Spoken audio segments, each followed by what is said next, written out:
Hi everyone, I am doctor Monika Mishan. Welcome back to my YouTube channel. अगर हमारे channel पे new है और अभी तक आपने हमारी वीडियोस को लाइक नहीं किया है, देखा नहीं है, चैनल को सब्सक्राइब नहीं किया है, तो सब्सक्राइब जरूर कर लीजिए, वीडियोस को जरूर देखिए, क्योंकि यहाँ पर नीट की सारी लेटेस्ट इन्फॉर्मेशन आपको मिलेगी और साथ ही साथ में इंपॉर्टेंट स्टडी मटेरियल भी इसी चैनल पे आपको मिलने वाला है। इसी के साथ आप हमारा टेलीग्राम चैनल भी ज्वाइन कर सकते हैं, जिसके अंदर अपने डाउट्स पूछ सकते हैं, हमारे साथ स्टडी मटेरियल शेयर कर सकते हैं। ठीक है, तो आज हम आपके सामने कुछ आप देख रहे होगे बोर्ड पे लिखा हुआ है, कुछ चैप्टर है, तो ये सब पढ़ने वाले नहीं है, लेकिन आज हम कुछ इंपॉर्टेंट चीजों के बारे में डिस्कस करने वाले हैं।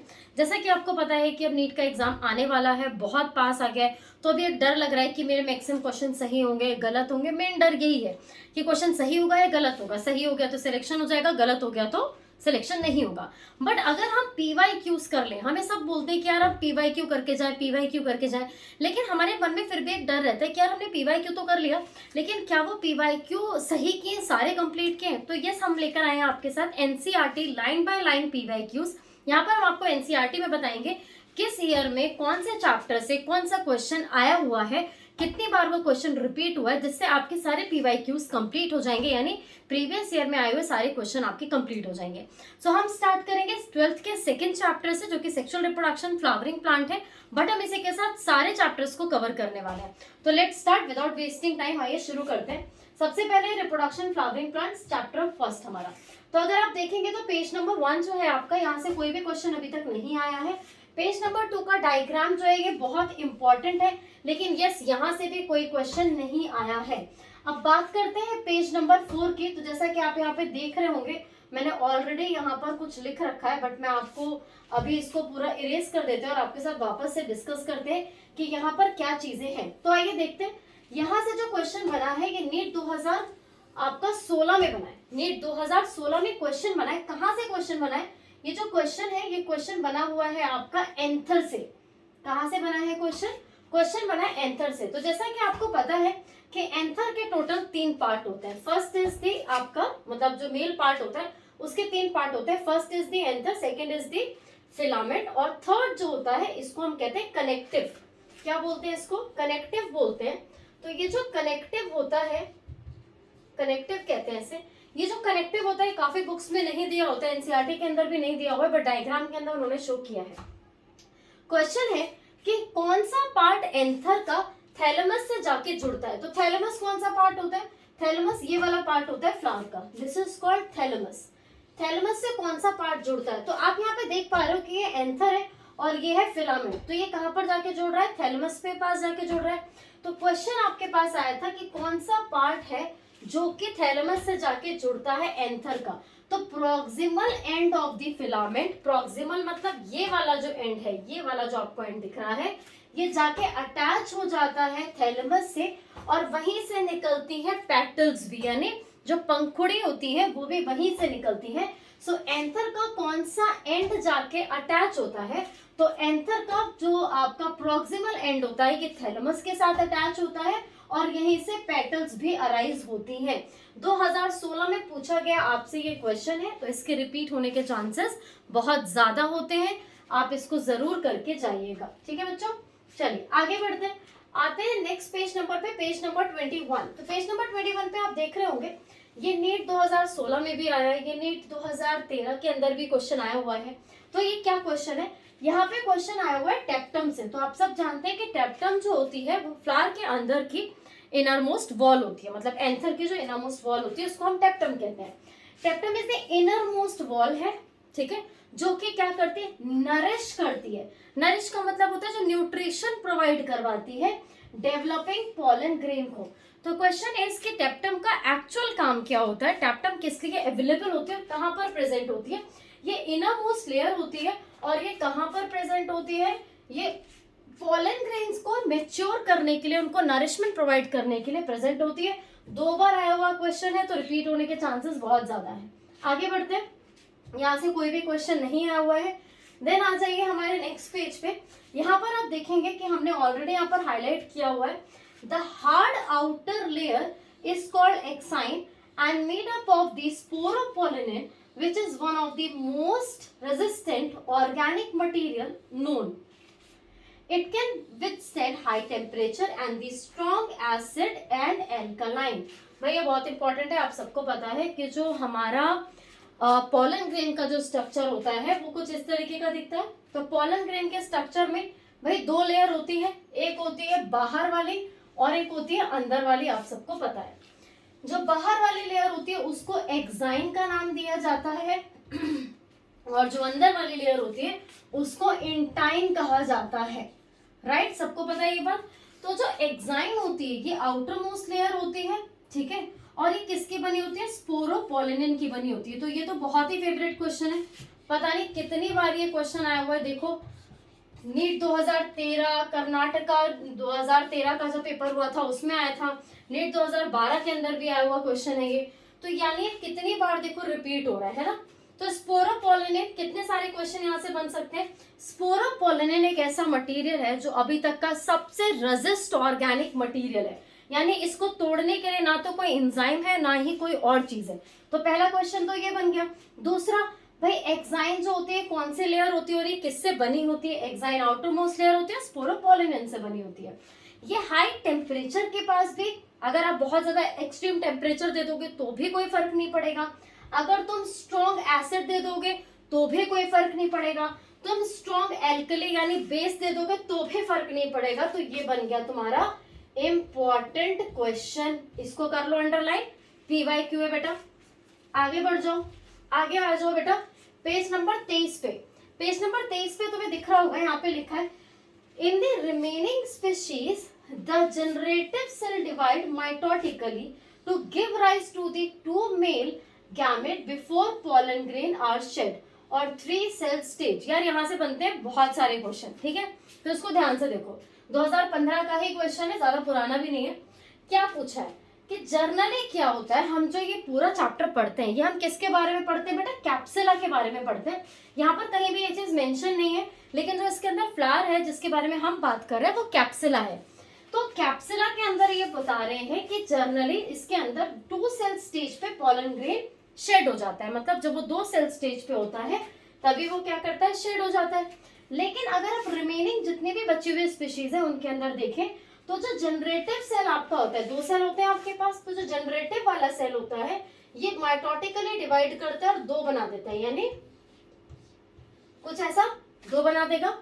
तो जर्मिनेट करता है, माइटोटिकली डिवाइड करेगा, 2 मेल गैमीट्स बनाता है बिफोर पॉलिनेशन, यानी पोलन ग्रेन जब जा रहे होते हैं निकलने से पहले वो टोटल 3 हो जाते हैं। कैसे, एक तो हो गया ये और 2 बना दिए इसने, तो एक हो गया ये, एक हो गया ये और एक हो गया ये, तो कितने हो गए, 3 हो गए ना बेटा, 1 और इसके हो गए 2, तो 3 हो गए टोटल। तो 3 सेल स्टेज के अंदर, ठीक है। वेर 60% एंजियोस्पर्म जितने भी उन सबके अंदर सेकेंड सेल यानी 2 सेल स्टेज पे ही डिवीजन होता है। वेरी इंपॉर्टेंट, अंडरलाइन कर लो।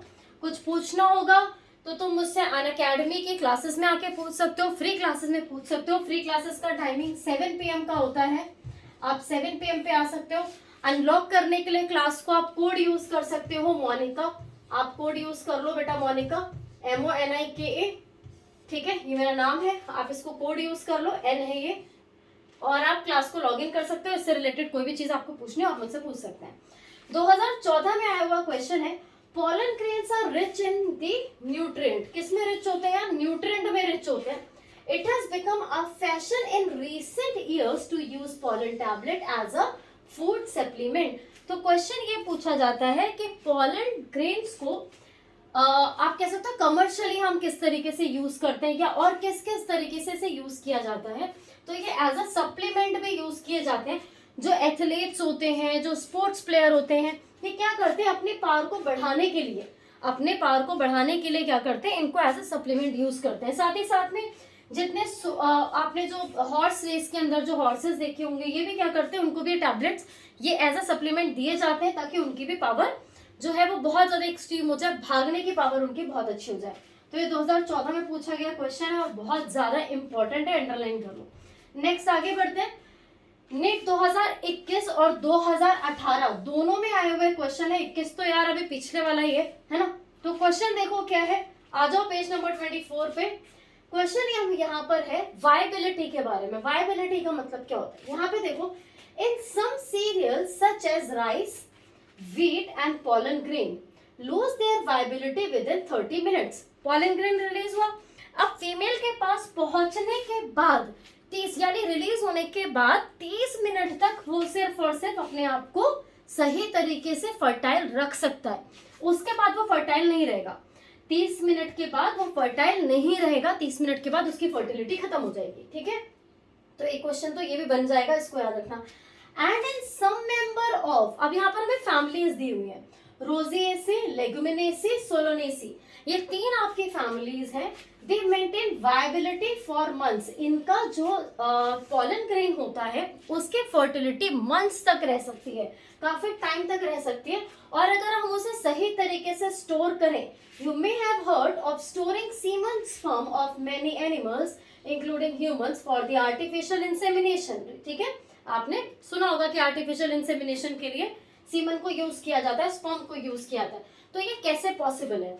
It is possible to store pollen grain of a large number of species for a year in liquid nitrogen -196 degree Celsius. तो यहाँ पे फ़ारेनहाइट मत कर देना यार, ये सेल्सियस है, माइनस में लिक्विड नाइट्रोजन के अंदर आप अगर स्पर्म्स को या सीड्स को या पॉलन को रख दो तो आप इसको 1 साल तक भी यूज कर सकते हो और इसकी वायबिलिटी को बढ़ा सकते हो। नेचुरली इनकी वायबिलिटी या तो 1 मंथ तक हो सकती है, जो पर्टिकुलर फैमिलीज दी हुई है हमें 3, या फिर 30 मिनट्स तक हो सकती है, लेकिन या 3 दिन तक, 4 दिन तक। लेकिन अगर आप उसे लिक्विड नाइट्रोजन के अंदर स्टोर करते हो, -196 डिग्री सेल्सियस टेम्परेचर यूज करते हो, तो यस आप उसको स्टोर कर सकते हैं फॉर अ ईयर, 1 साल के लिए भी आप इसे यूज कर सकते हैं। तो एक हो गया भाई, ये क्वेश्चन बहुत इंपॉर्टेंट है, याद रखिएगा। आगे बढ़ जाते हैं, याद कर लेना, कुछ भी ऐसा नहीं है आने को देखो कुछ भी आता है, but we are discussing PYQ, है ना। नीट 2016, 2013, 2015 जो कि कैंसिल हुआ था, तुम्हें पता होगा, फिर नीट का दूसरा पेपर हुआ था, उसमें ये क्वेश्चन पूछा गया था। क्वेश्चन क्या है? द मेगास्पोरेंजियम, मेगास्पोरेंजियम क्या होता है? ओव्यूल को बोलते हैं बेटा, ठीक है, ओव्यूल को ही मेगास्पोरेंजियम बोलते हैं। ये क्वेश्चन बहुत बार पूछा गया है और बार बार आता भी है, तो इंपॉर्टेंट है, याद रखना। Let us familiarize ourselves, question में पूछा, let us familiarize ourselves with the structure of a typical angiosperm ovule। typical angiosperm का ovule, typical मतलब जो हमें इस चैप्टर के अंदर पढ़ाया जा रहा है। the ovule is a small structure attached to the placenta। किससे अटैच होता है? प्लेसेंटा से अटैच होता है यार ओव्यूल। ओव्यूल किससे अटैच होता है? प्लेसेंटा से, ये याद रखो। बाय द मीन्स, किसके द्वारा जुड़ता है? स्टार्क, एक डंडी होती है जिसके द्वारा जुड़ता है, जिसको कहते हैं फ्यूनिकल, और फ्यूनिसल भी पढ़ते हैं कई लोग, ठीक है। तो ये क्वेश्चन हो गया कि ओव्यूल जो होता है वो प्लेसेंटा से किसके द्वारा जुड़ता है? तो फ्यूनिकल के द्वारा जुड़ता है। तो दोनों के बीच का लिंक आपको समझ आया। The body of ovule fuse with the funicle. अब जो बॉडी है ओव्यूल की, वो फ्यूनिकल के साथ आके मिलती है जिस रीजन पे, उस रीजन को क्या कहते हैं? हाइलम। क्या कहते हैं बेटा? हाइलम। मैं डायग्राम में भी दिखाऊंगी। Does hilum represent the junction between ovule and funicle. तो एक बार डायग्राम के अंदर देखो, यहाँ पर ये देखो, ये हाइलम है, ठीक है, ये आपका ओव्यूल है पूरा, और ये है फ्यूनिकल, ठीक है, ये हो गया ओव्यूल। ये दोनों आपस में जिस जगह पे जुड़ते हैं इसको बोलते हैं हाइलम। क्या बोलते हैं इसको? हाइलम। तो ये हो गया हाइलम। तो यानी ओव्यूल और जहां पे आपका फ्यूनिकल आपस में आके जुड़ेंगे उसे हम हाइलम बोलेंगे। तो इन दोनों से मैं कोई भी क्वेश्चन बना सकती हूँ। वैसे ही यहाँ पर क्वेश्चन बना हुआ है ये, तो ये आपको याद रखना है, बहुत ही इंपॉर्टेंट क्वेश्चन है, ठीक है। आगे बढ़ते हैं। 7 सेल स्टेज दी हुई है, देख के जरूर जाना यार। आगे आ जाओ पेज नंबर 26 पे। Meiosis result in the production of 4 megaspores. ध्यान से सुनो, मेगा का मतलब होता है फीमेल, ठीक है। 2016 का क्वेश्चन है, जब नीट सेकेंड टाइम हुआ था उसका क्वेश्चन है।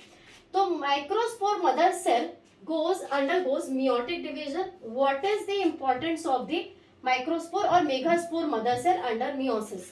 तो मियोसिस के अंदर एक अगर मेगास्पोर है तो ये मेगास्पोर क्या करेगा? ये मेगास्पोर मियोसिस में जाएगा और 4 मेगास्पोर्स बना देता है, यानी टेट्राड का प्रोडक्शन करता है।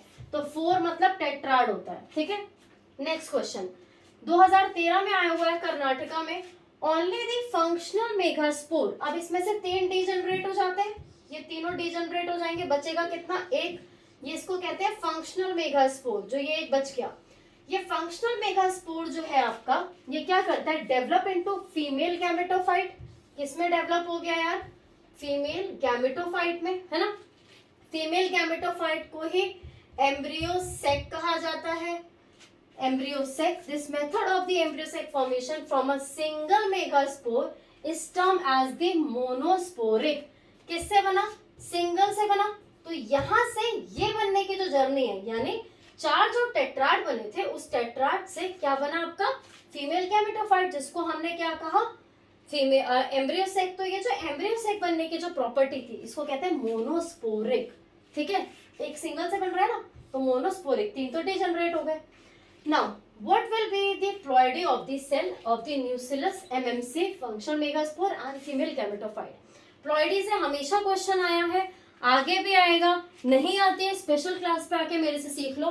प्लॉइडी हमेशा n हो सकती है, 2n हो सकती है। तो जो भी गैमीट होगा उसकी हमेशा क्या होती है, जैसे यहाँ पर गैमीट है मेगास्पोर, इसकी n होगी, बाकी सबके 2n होती है, बाकी सबके 2n होगी, सिर्फ गैमेट की ही n होती है। ठीक है, उड़ीसा 2019 में, नीट 2017 और AIPMT मेंस 2011 के अंदर पूछा गया क्वेश्चन है, जो कि अपने आप में बहुत इंपॉर्टेंट वेटेज रखता है। आगे बढ़ जाओ, 2015, 2011, 2014 क्वेश्चन देखो, the synergids have special cellular thickening. जो सिनर्जिड्स होते हैं, which are known as the helping cells, इनकी अपनी थिकनिंग होती है, जिसको हम क्या कहते हैं, micropylar tip called the फिसिफॉर्म apparatus which play an important role in the guiding of pollen tube into the synergids। तो क्वेश्चन क्या आया था कि पोलन जो ट्यूब होती है, इसको कौन गाइड करता है कि ओव्यूल तक जाना है, तो कौन गाइड करता है बेटा, फिसिफॉर्म apparatus वहां पर प्रेजेंट होता है, जो कि माइक्रोपाइलर एंड पे होता है। Let me show you this, देखिए यहाँ पे आपको दिख रहा है, ये फिसिफॉर्म apparatus है, ये फिसिफॉर्म apparatus है। यहाँ से बेटा ट्यूब आएगी, तो ट्यूब यहाँ से एंटर करेगी, तो ये कौन सा रीजन है जहां से एंटर कर रही है, माइक्रोपाइलर के पास क्या प्रेजेंट है, फिसिफॉर्म। ये है आपके सिनर्जिड्स, ये इसको मदद करेंगे पोलन ट्यूब को अंदर जाने में। तो क्वेश्चन आया था कि पोलन ट्यूब को ओव्यूल तक जाने में कौन मदद करता है, तो कौन मदद करता है, आपके कौन से सेल्स मदद करते हैं बेटा जी, यहाँ पर सेल्स जो है वो मदद करते हैं आपके फ्यूसिफॉर्म सेल्स, सिनर्जिड्स के फ्यूसिफॉर्म सेल्स। कौन से एंड से ये एंटर करता है, ये चलाइजल एंड होता है, ये होता है माइक्रोपाइलर एंड, तो माइक्रोपाइलर एंड से एंट्री होती है। ठीक है, तो यार एक क्वेश्चन ये याद कर लेना। टिपिकल एक एंजियोस्पर्म जो होता है, उसके अंदर कितनी स्टेजेस पाई जाती है, तो 8 न्यूक्लिएटेड और 7 सेल, यानी 8 न्यूक्लियस होते हैं और 7 सेल होते हैं। 2021 का ही क्वेश्चन है अभी का। ठीक है, आगे बढ़ते हैं। नीट 2013 में पॉलिनेशन से क्वेश्चन आया था, क्वेश्चन को देखिए, cleistogamous flower produce assure seed set even in the absence of the pollinator. यार क्लिस्टो को याद कैसे करें, क्लिस्टो का मतलब क्या होता है, क्लिस्टो का मतलब होता है क्लिस्टोफोबिक, है ना। जैसे हम किसी जगह पे सफर कर रहे हैं और वहां पर क्या है, बहुत ज्यादा अंधेरा है, बहुत ज्यादा छोटी जगह है, घुटन महसूस हो रही है, तो हम कहते हैं हमें क्लिस्टोफोबिया हो गया, है ना। हम लिफ्ट में जा रहे हैं, हमको घुटन महसूस हो रही है, सफोकेटिंग महसूस हो रहा है, तो उसे बोलते हैं क्लिस्टो। क्लिस्टो का मतलब होता है बंद, यानी ऐसा फ्लावर जो कभी ओपन ही नहीं होता, जो कभी खुलता ही नहीं है, जो हमेशा बंद रहता है, उसको किसी पॉलिनेटर की जरूरत नहीं होती, वो बिना पॉलिनेटर के ही सेल्फ पॉलिनेशन कर लेता है, अंदर ही अंदर पॉलिनेशन हो जाता है और सीड प्रोड्यूस करता है। तो अगर तुम्हें सीड चाहिए तो तुम कौन सा पॉलिनेशन कराओगे, क्लिस्टोगैमस फ्लावर ढूंढोगे, अगर तुम्हें चाहिए ही चाहिए सीड। तो यहाँ पे क्लिस्टोगैमी ये अश्योर करती है कि आपको सीड जरूर मिले, समझे बच्चों। यहाँ पे नेक्स्ट क्वेश्चन आ जाओ ऊपर, जिनेटोगैमी से 2011, 2012 कर्नाटका, 2017, 2015 और आपका 2010 और पहले भी काफी क्वेश्चंस आ चुके हैं। यहाँ पे देखो जिनेटोगैमी क्या, again it's a type of pollination. So transfer of pollen grain from anther to the stigma to the another flower, दूसरे फ्लावर में ऑफ द सेम प्लांट। यार एक प्लांट पे 2 भी तो फूल हो सकते हैं, दोनों फूलों के बीच में रिप्रोडक्शन हो रहा है, ठीक है, पॉलिनेशन हो रहा है। Although genotogamy is functionally cross pollination, very important, involve pollinating agent and genetically similar autogamy since pollen grain come from the same plant। ये दिख रहा है तुमको, ये फूल है, ये भी क्या है, फूल है, आपस में फर्टिलाइजेशन कर लें, तो मैं क्या बोलूंगी, जेनेटिकली कैसे है, आपस में किया है तो ऑटोगैमी, जेनेटिकली आपस में किया है तो ऑटोगैमी। लेकिन अगर मैं फंक्शनली देखूं तो दोनों अलग अलग फ्लावर हैं, दोनों फ्लावर कैसे अलग अलग है, तो क्या बोलूंगी मैं, क्रॉस पॉलिनेशन। फंक्शनली क्या कहलाएगा, क्रॉस पॉलिनेशन। लेकिन अगर मैं लॉजिकली देखूं तो जेनेटिकली क्या है, ये जेनेटिकली बनता है ऑटोगैमी। नेक्स्ट क्वेश्चन 2021 का क्वेश्चन है, xenogamy. What is xenogamy? Transfer of pollen grain from anther to the stigma of the different plant. This is the only type of pollination which during pollination bring genetically different type of pollination agent of the stigma or pollen grain to the stigma. अब xenogamy का मतलब यहाँ पर ये है कि pollen grain तो transfer हो रहे हैं, लेकिन ये डिफरेंट प्लांट से आ रहे हैं। कहाँ से आ रहे हैं, दूसरे प्लांट से आ रहे हैं। This is the only type of pollination which during pollination bring genetically different type of pollen grain to the stigma. कहीं से भी कोई भी pollen grain आएगा और इस फीमेल के पास जाके बैठ जाएगा, तो यहाँ पर प्लांट भी दूसरा है, स्पीशीज ही दूसरी है pollen की, समझ लो। यहाँ तो यार आपस में हो रहा था, यहाँ तो प्लांट भी दूसरा है, pollen grain भी दूसरा है, और आके यहाँ पे फर्टिलाइज हो गया। तो दिस इज वेरी इंपॉर्टेंट क्योंकि रिपीट हो चुका है, 21 का ही क्वेश्चन है। नेक्स्ट आ जाइए 2017 और 2011 के क्वेश्चन पे। तो 2017 और 11 में आपसे बोला गया wind pollinated flower often have a single ovule. तो विल्ड क्वेश्चन आता है कि जो विंड पॉलिनेटेड फ्लावर होते हैं उनके पास कितने ओव्यूल्स होते हैं, या सिंगल पॉलिनेटेड ओव्यूल जो है वो किस प्रोसेस के द्वारा है, किस पॉलिनेटिंग एजेंट में पाया जाता है। तो विंड के द्वारा, मैं यहाँ पर दूसरा कलर ले लेती हूँ, विंड के द्वारा पॉलिनेशन किया हुआ, विंड के द्वारा, अरे भाई चेंज नहीं हो रही है, हो गए, विंड के द्वारा wind pollinated flower often have a single ovule. इनके पास सिंगल ओव्यूल होता है, एक ही ओव्यूल होता है। In each ovary, very important, and numerous flower packed into an inflorescence. बहुत सारे झुंड में तुम्हें फ्लावर मिलेंगे। A familiar example of the corn cob, सबसे सिंपल एग्जाम्पल है इसका corn cob. And the tassels you see are nothing but the stigma and the style which have in the wind, ठीक है, to trap pollen grain and wind pollinated is quite common in the grasses, ठीक है। तो यहाँ पर आपको ये बताएगा कि विंड पॉलिनेटेड के अंदर क्या होता है, ये ऐसे क्यों होते हैं, क्योंकि इनके अंदर ये कुछ और नहीं है, ये स्टिग्मा ही है जो उनको क्या करता है, पकड़ता है। तो सिंगल ओव्यूल होगा, सिंगल ओव्यूल होने के साथ क्या होगा, बहुत सारे इनके पास क्या होंगे, क्लस्टर में ये प्रेजेंट होते हैं, तो ये बहुत जल्दी क्या करते हैं, पॉलन ग्रेन को ले लेते हैं, और ये जनरली पाया जाता है आपका ग्रासेस के अंदर। तो अगेन वेरी इंपॉर्टेंट क्योंकि पीवाईक्यू है आपके 2 साल में आया हुआ।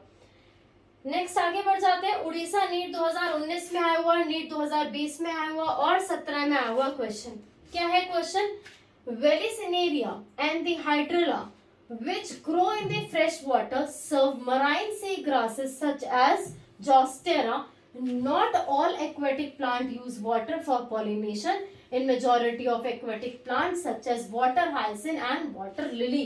बहुत ज्यादा इंपॉर्टेंट है। सबसे पहले तो इसका कंट्रोवर्सी समझो, इस क्वेश्चन की कंट्रोवर्सी है क्या। इस क्वेश्चन की कंट्रोवर्सी है कि क्वेश्चन में पूछा जाता है कौन कौन से फ्लावर ऐसे हैं जो क्या करते हैं, वाटर के द्वारा पॉलिनेट करते हैं। तो आंसर उसमें तीनों आएंगे, वेलिसिनेरा भी आएगा, हाइड्रेला भी आएगा और जोस्टेरा भी आएगा। तीनों इसके अंदर आंसर आएंगे क्योंकि तीनों ही कैसे हैं आपके, कुछ फ्रेश वाटर और सब मराइन वाटर, ठीक है। तो ये मराइन वाटर में पूछेंगे आपसे कौन सा है, तो जोस्टेरा आ जाएगा, और ये दोनों कौन से हैं आपके, फ्रेश वाटर, ठीक है। फिर आपसे पूछा है, यहाँ पे क्वेश्चन खत्म हो जाता है, not all aquatic plant use water for pollination. क्या सारे एक्वेटिक प्लांट पानी को यूज करते हैं अपने पॉलिनेशन के लिए, तो नहीं यार, नहीं करते। इन मेजॉरिटी ऑफ एक्वेटिक प्लांट के अंदर such as water hyacinth and water lily, the flower merge above the level of water for the pollination. तो पानी से ऊपर आ जाते हैं, पानी के सतह से ऊपर की तरफ खिलते हैं, जिसकी वजह से इंसेक्ट और विंड के द्वारा ही पॉलिनेट करते हैं। तो ये तुम्हारा पीवाईक्यू है 2020 में पूछा हुआ, राइट। ये आप देख सकते हैं डायग्राम के थ्रू, आपको यहाँ पर दिखाया हुआ भी है। 2017 में पूछा हुआ क्वेश्चन है, the flower pollinated by the flies and the beetle secrete foul odour to attract these insect. तो क्वेश्चन आएगा, आपसे पूछा जाएगा कि जो इंसेक्ट के द्वारा पॉलिनेशन होता है या जो एनिमल के द्वारा पॉलिनेशन होता है वो कैसे संभव हो पाता है। तो इसमें जो फ्लावर होता है वो क्या करता है बेटा, या जो आप कह सकते हो कि जो फ्लाइज के द्वारा, बीटल के द्वारा जो रिप्रोडक्शन करते हैं, ये फ्लावर कुछ फाउल ऑर्डर रिलीज करता है, कुछ गंदी स्मेल रिलीज करता है और कुछ अनप्लीजेंट स्मेल रिलीज करता है, जिससे एनिमल क्या होता है उनकी तरफ अट्रैक्ट होते हुए चले आते हैं। Nectar and the pollen grain is the usual floral reward for harvesting the reward. अब क्या होता है, जब हम एनिमल के द्वारा रिप्रोडक्शन करवाते हैं तो हम एनिमल से ये भी उम्मीद करते हैं कि बदले में एनिमल कुछ ना कुछ मांगेगा, हमें बात पता होती है। तो प्लांट बदले में क्या देता है, प्लांट बदले में या तो नेक्टर देता है, नेक्टर को कहते हैं रस, या तो वो रस देता है, या फिर वो क्या करता है अपने जो उसने खाना बनाया होता है वो देता है, या pollen grain are usually floral reward, pollen grain भी देता है वो for harvesting the reward from the flower and the animal visitor come in contact with the anther and the stigma. तो ये याद रखना कि रिवॉर्ड के तौर पे क्या मिलता है, रिवॉर्ड का मतलब होता है पुरस्कार। ठीक है, बस इस चैप्टर से इतना ही है। Thank you so much. I don't think so कोई और क्वेश्चन। ओके, क्वेश्चन बच गया आपका। ये हमारा 2017, 2012 और 2019 में आया हुआ क्वेश्चन है, इसको ध्यान से देख लीजिए। In both male and female, flower are present in the same plant such as castor and maize. Very important. यानी क्वेश्चन आपसे पूछा जाता है इनमें से कौन कौन से प्लांट हैं जो कि मोनोशियस है। सो कैस्टर और मेज दोनों ही मोनोशियस होते हैं। इनके अंदर मेल और फीमेल जो होता है वो सेम प्लांट पे पाया जाता है। पहला question, it prevent autogamy but not geitonogamy. ठीक है, तो ये क्या करते हैं, ऑटोगैमी तो नहीं होने देते लेकिन जिनेटोगैमी होने देते हैं। ठीक है बेटा, जिनेटोगैमी हो जाती है। It serve the species such as papaya, male and female flower are present on the different plant. Papaya के अंदर दोनों अलग अलग जगह पे होते हैं, इसीलिए हम इन्हें डायोशियस भी कहते हैं। This condition prevent autogamy and geitonogamy both. तो क्वेश्चन आपसे पूछा जाएगा कौन से प्लांट के अंदर ऑटोगैमी और जिनेटोगैमी दोनों रोकी जा सकती है। तो आप बोलोगे भाई किसके अंदर, पपाया के अंदर रोकी जा सकती है, लेकिन बाकी दोनों के अंदर कैस्टर और मेज जो होते हैं इनके अंदर ऑटोगैमी प्रिवेंट की जा सकती है, लेकिन जिनेटोगैमी प्रिवेंट नहीं की जा सकती। ठीक है यार, नेक्स्ट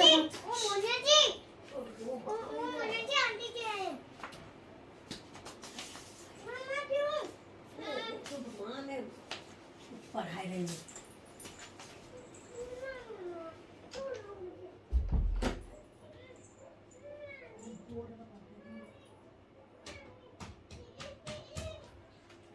नेक्स्ट नीट 2016 का क्वेश्चन है। The ability of the pistil to recognise pollen flower by its acceptance और rejection is the result of the continuous dialogue between the pollen grain and the pistil. तो यहाँ पर क्या बोला गया कि जो एबिलिटी होती है pistil to recognise the pollen, वो कैसे पता करता है कि यार पिस्टल पॉलन इंटरैक्शन होना है, फर्टिलाइजेशन होना है। तो ये किस पे डिपेंड करता है बेटा, पॉलन ग्रेन और पिस्टल दोनों पे डिपेंड करता है कि वो एक दूसरे को पहचाने। इसे पॉलन पिस्टल इंटरैक्शन कहा जाता है। इसके अंदर एक्सेप्टेंस भी हो सकती है और रिजेक्शन भी हो सकती है। नीट 2016 का क्वेश्चन है। ठीक है, नीट 2016 का क्वेश्चन है। तो ये हो गया। बाकी आ जाइए डबल फर्टिलाइजेशन वाले पार्ट पे। डबल फर्टिलाइजेशन 2018, 2017 और 2019, अगेन नीट 2019 के क्वेश्चंस हैं। देखिए आपसे क्वेश्चन क्या बना हुआ है। सबसे पहले, one of the male gamete move towards the egg cell and fuse with the nucleus of the completing the syngamy। तो सबसे पहले what is syngamy? Syngamy is the fusion of male nucleus with the female nucleus, right? This is syngamy। और ये क्या करते हैं, diploid zygote बनाते हैं, यानी n और n मिलके 2n बना देते हैं। So one of the male gamete move, एक मेल गैमेट जो होता है वो एग सेल की तरफ जाता है और दूसरा कहाँ पर जाता है बेटा, पोलर न्यूक्लियाई की तरफ जाता है, जिससे आपका सिंगैमी कंप्लीट हो पाती है। 2019 में ही सेम से पूछा गया क्वेश्चन है, central cell after triple fusion. जब यहाँ पर ट्रिपल फ्यूजन हो जाता है, अगर आप वहां पर डायग्राम में देखेंगे तो जब ट्रिपल फ्यूजन हो जाता है तो वहां पर प्राइमरी एंडोस्पर्म सेल बनता है, जो कि आपको पता होगा PEN के नाम से जानते हैं, पेन, वो यहाँ पर बनता है। एंड डेवलप इनटू एंडोस्पर्म, और एंडोस्पर्म वो फूड होता है जो कि बच्चे को, जो डेवलपिंग जाइगोट होता है वो उसको यूज करता है। while the zygote develop into the embryo। ठीक है, जाइगोट एम्ब्रियो में डेवलप होता है यानी यहाँ पे, और ऊपर डेवलप होता है एंडोस्पर्म। यहाँ पे एंडोस्पर्म होता है, ये एंडोस्पर्म कॉन्टिन्यूअसली इसके द्वारा यूज किया जाता है जाइगोट के द्वारा।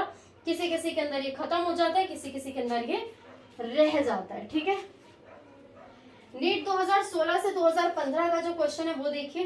The coconut water from the tender coconut that you are familiar with the nothing but the free nuclear endosperm. तो जैसा कि मैंने आपको बताया, कई केसेस के अंदर एंडोस्पर्म पूरी तरीके से यूज नहीं होता, बच जाता है। तो जो हम कोकोनट का पानी पीते हैं, वो पानी जो होता है वो कुछ और नहीं है, वो फ्री न्यूक्लियर एंडोस्पर्म ही है। ठीक है, made up of the thousands of nuclei, उसके अंदर बहुत सारे न्यूक्लियाई होते हैं, इसीलिए उसको कहते हैं कि वो बहुत न्यूट्रिशन होता है, बहुत अच्छा होता है। And the surrounding white kernel, जो उसके चारों तरफ प्रेजेंट होते हैं, जिसे आप मलाई कहते हैं, the cellular and the cellular part of the endosperm होता है। नीट 2016-2015 का क्वेश्चन है, ये आपको याद रखना है। नेक्स्ट आगे बढ़ते हैं और देखते हैं कि क्या इसमें हमारे पास कुछ बच गया। ओके, नाउ 2013, 2014, 2019 और 2013 यहाँ पे कर लो यार, उसी को आगे कंटिन्यू किया हुआ है कि वो जो एंडोस्पर्म होता है वो जब कंज्यूम हो जाता है तो किस किस के अंदर होता है, पी के अंदर और ग्राउंडनट के अंदर पूरी तरीके से कंज्यूम हो जाता है। और ऐसे को albuminous seed retain the part of endosperm. जो एल्बुमिनस सीड होते हैं उनके पास एंडोस्पर्म अभी भी होता है and it's not completely used up during the embryo development. जब एम्ब्रियो ने पूरी तरीके से यूज नहीं करा एंडोस्पर्म, तभी तो एंडोस्पर्म बच गया। तो वो जो बच जाता है उसको हम कहते हैं एल्बुमिनस सीड्स के नाम से जानते हैं। एग्जाम्पल होते हैं wheat, maize, barley, castor. Occasionally in some seeds such as black pepper and beet, remnant मतलब बचा हुआ जो न्यूसिलस होता है ऑल्सो परसिस्ट, ये भी बचा रहता है।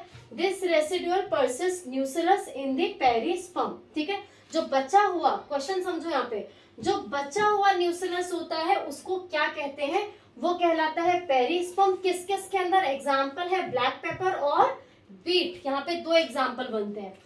क्वेश्चन नंबर नेक्स्ट जो कि मेंस 2012 का क्वेश्चन है, the micropyle remain such a small pore in the seed coat. Seed coat के पास माइक्रोपाइलर छोटा सा पोर्शन रह जाता है that facilitate entry of oxygen. वहां से कंटिन्यूस सीड को ऑक्सीजन, वाटर मिलता रहता है जब वो जर्मिनेट करता है। ठीक है, और जर्मिनेट करने का वहीं से वो क्या करेगा, फर्दर ग्रो करना शुरू कर देगा।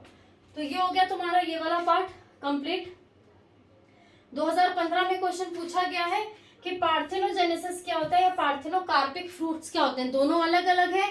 पार्थेनोजेनेसिस प्रोसेस होता है, वेरस पार्थेनोकार्पिक फ्रूट होता है। ठीक है, तो जहां पे बिना फर्टिलाइजेशन के ओवरी वॉल अपने आप को मोटा कर लेती है और मोटा करके फ्रूट में कन्वर्ट कर देती है, इसके अंदर सीड नहीं होता, उसको पार्थेनोकार्पिक फ्रूट के नाम से जाना जाता है। ठीक है, एक क्वेश्चन तुम्हारा ये हो गया। उसके अलावा आ जाओ नीट 2016 और मेंस 2011 का क्वेश्चन। यहाँ पर एस्ट्रेसी एंड ग्रासेस, ठीक है, फैमिली हो गई, have evolve a special mechanism to produce seed without fertilisation that is called apomixis. यानी पार्थेनोजेनेसिस से हटके, पार्थेनोजेनेसिस में सीड का फॉर्मेशन नहीं हो रहा था, फ्रूट का फॉर्मेशन हो रहा था, लेकिन यहाँ पर फ्रूट का भी फॉर्मेशन करेंगे और सीड का भी फॉर्मेशन करेंगे। तो सीड कैसे बन सकता है? So apomixis is the form of asexual reproduction that mimic the sexual reproduction. ये सेक्सुअल रिप्रोडक्शन को ही कॉपी करता है और वहां पे सीड को प्रोड्यूस करता है। तो यहाँ पे बहुत सारे लेयर होती हैं एपोमिस्टिक सीड्स के अंदर, और ये जनरली किसके अंदर पाया जाता है? सिट्रस और मैंगो के अंदर देखने को आपको मिल जाता है, जहाँ पे आपका क्या होता है, विदाउट फर्टिलाइजेशन भी सीड डेवलप होते हैं।